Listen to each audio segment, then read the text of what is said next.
Welcome to FFT and 5. I'm Chris Towers. I'm here with Heath Cummings, and we talked about Aaron Rodgers on yesterday's FFT and 5. He's going to be joining the Jets, but that wasn't the only free agency news from Wednesday that you need to know about. Heath, you wrote about David Montgomery joining the Detroit Lions on a 3-year deal.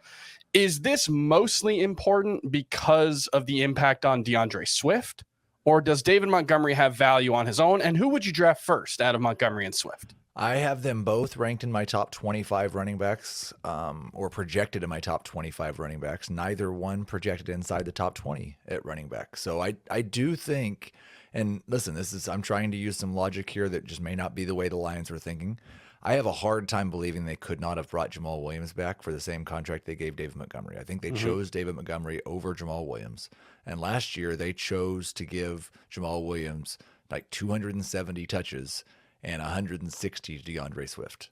So I just can't believe they gave Montgomery $11 million guaranteed, $18 million over 3 years, and now Swift's all of a sudden going to see a big increase in his workload. I would expect Swift to be more efficient, but I also expect David Montgomery will average his highest yards per carry of his career, because yards per carry is not that much of a running back stack, and this is a much better offensive line for the Lions than the Bears. So I think the one thing that's really interesting is what happens in the passing game, because they had a really clear skill set, and Jamal Williams was good in short yardage. DeAndre Swift was better in the passing game, and they trusted Williams more on early downs.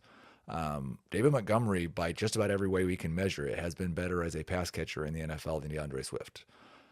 I don't know. It might be that this is a 1A, 1B situation, but you can't guess whether they're running or passing by who's on the field. That would probably be the best plan for them.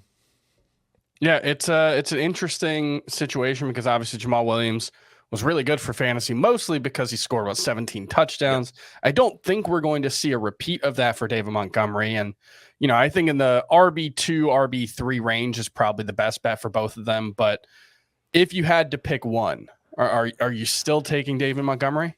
I'm going to take Montgomery, and it seems dumb to say that I could make the argument for either one of them having more upside, because I think Swift's the obviously more explosive player. And so you could say, if he gets 15 to 20 touches a game, he could be a top 5 running back.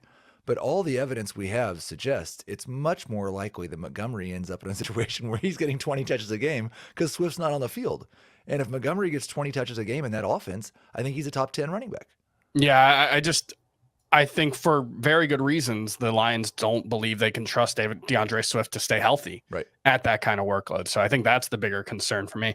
Let's move on to Ezekiel Elliott, who was released by the Cowboys. Technically, he'll be released as a post-June 1st release to spread the cap hit out for a couple of seasons, but he's no longer there. Tony Pollard, rocket to the moon, right? He is a top 12 running back for me right now. I do expect they're going to bring someone in, maybe Jamal Williams, to handle some of those ugly carries that they've not wanted to give to Tony Pollard in the past. I think it's a pretty good time to sell Tony Pollard in a dynasty league, because you might be able to get an early first for him.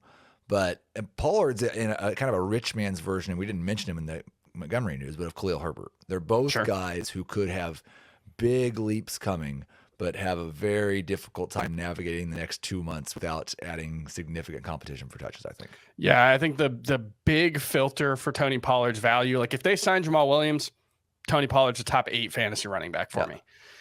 If they go out and draft Bijan Robinson, who there have been reports linking them to, and I was looking at one of the CBS Sports mock drafts, and they had Bijan Robinson falling behind the Cowboys pick. That was presumably before they released Ezekiel Elliott.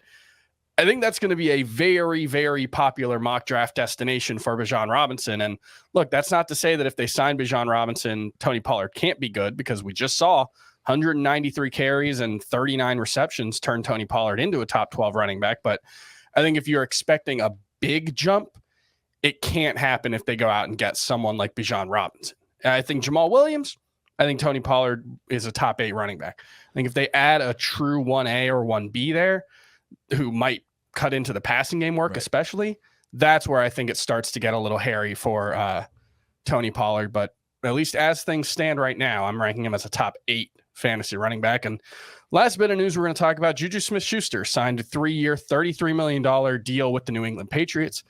Interestingly, the same deal that Jacoby Myers got with the Las Vegas Raiders. Jacoby Myers actually quote tweeted it with LOL cold world in response to that. So clearly he wanted back with New England.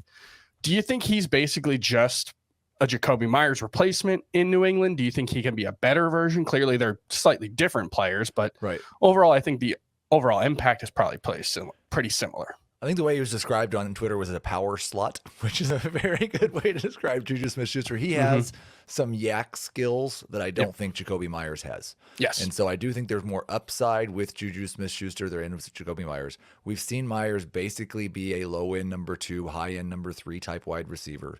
I will rank JuJu somewhere around wide receiver 30 to 36 probably. And he should be drafted around round 7, round 8, which is right around where we were with Jacoby Myers. I definitely think with Myers going to play with Devontae Adams and JuJu going to the Patriots with Devontae Parker, that I would draft JuJu Smith-Schuster before Jacoby Myers. Yeah, clearly I think Devontae Adams better than Devontae Parker, although, you know, Jimmy Garoppolo versus Mac Jones, you can kind of take your pick there. So I think it's overall pretty similar situations, but yeah, I think JuJu finds himself in a better situation for 2023. Don't know how much upside there is. I think you're hoping for a wide receiver 2 outcome in a PPR league, and anything more than that, I think you're thrilled, but he feels like a fairly safe one. Yeah, I mean, well, as safe as a guy with his injury history can be. I will say it's important to recognize that the Patriots did get younger at wide receiver because JuJu is about 2 weeks younger than Jacoby Myers.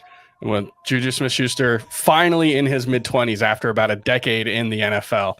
That's going to do it for FFT and 5. We'll be back tomorrow to recap more of the free agency news you need to know about. We'll see you then.